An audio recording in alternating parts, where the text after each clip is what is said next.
Savior was betrayed, he broke the bread, and to his friends he said, "Take and eat, this is my body given for you.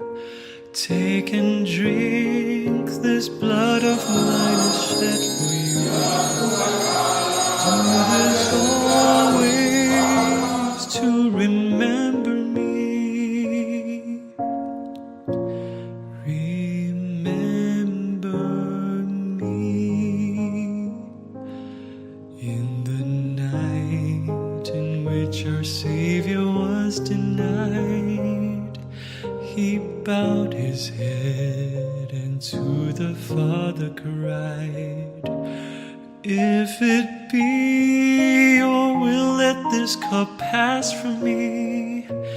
If it be your will, spare me this agony.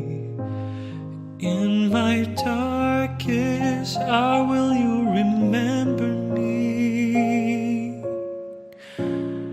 Remember me."